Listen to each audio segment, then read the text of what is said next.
So, you might be wondering why this vehicle is so dirty. Well, for starters, it's been raining a lot, and, well, a lot of rain makes mud. And oh yeah, we've been doing a bit of off-roading too.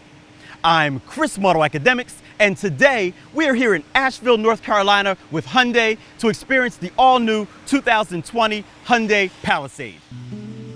So what exactly is the Palisade? Well, it's Hyundai's all-new three-row flagship vehicle that is designed to provide families with plenty of room, technology, and safety. And if Kia's Telluride comes to mind, there are a few things shared in common, but the Hyundai is designed to be a smidgen more upscale. Now, whether or not you think that lies in the eye of the beholder, but at first glance, I don't think that's too far-fetched. The Palisade replaces last year's slightly smaller Santa Fe XL and has an exterior that is bold with a strong front end and large cascading grille. Its sleek profile makes the vehicle look larger than it actually is.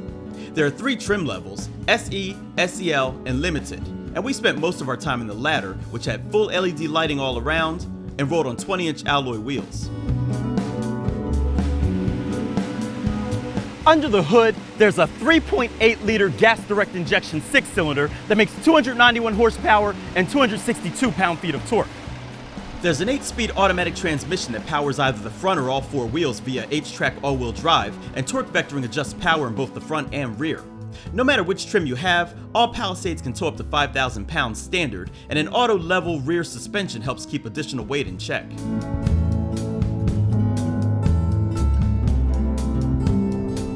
And speaking of additional weight, there's a multi-speed power liftgate and space enough for a 100-quart cooler behind the third row, and both the third and second rows can be stowed with the press of a button.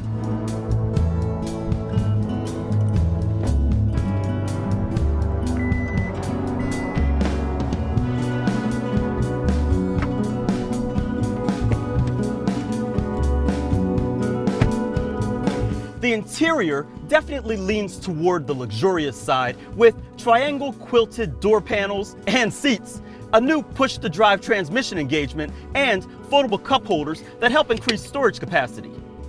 The interior seats up to 8, and this is where you'll find a lot of the useful day-to-day goodies, such as easy access to the very back, AC vents in the third row, dual sunroof panels, heated and cooled seats in the second row, as well as separate climate control.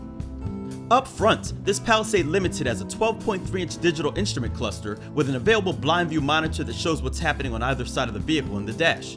It's a new take on some tech that's been around for a few years, and as you might expect, its implementation is improved. Infotainment is displayed on a 12.25-inch widescreen navigation system, and multi-device Bluetooth connection is now featured. Music is handled by a 630-watt Harman Kardon premium audio system where you can play your own tunes via Android Auto and Apple CarPlay, and the front and rear USB charge points are 2.1 amps. There's also a multi-view 360-degree camera that has an impressively high resolution. Because this is a family vehicle, safety is important, and the Palisade has some pretty notable tech. There are the usual suspects like smart cruise control and rear cross traffic alert. And then there's also standard rear occupant alert with available ultrasonic sensors to let you know if there's movement in the back seat once you've locked the doors. And safe exit assist that scans the road once the vehicle is parked, locking the rear doors and preventing exit if another vehicle is approaching.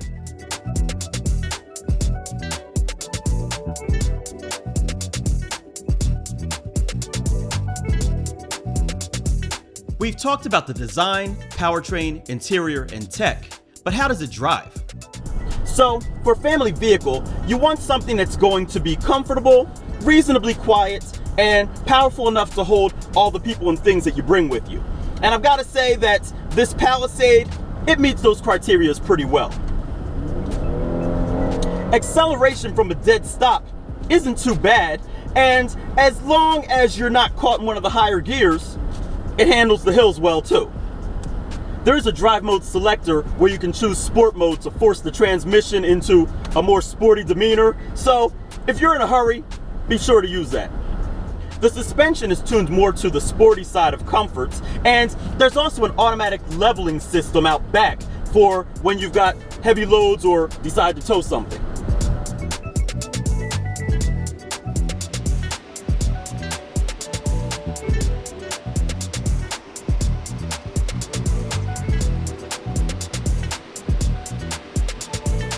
As I teased at the beginning of this video, we had an opportunity to do some off-roading as well. No, it wasn't any Wrangler Rubicon type stuff, but it was about as much as most people would put their family vehicle or family through. And to be honest, because of the weather, it was probably more than what Hyundai had planned to put us through, but the Palisade performed well. These are street-biased vehicles on street-biased tires, yet they handled the limbs, roots, ruts, and most importantly mud with no drama.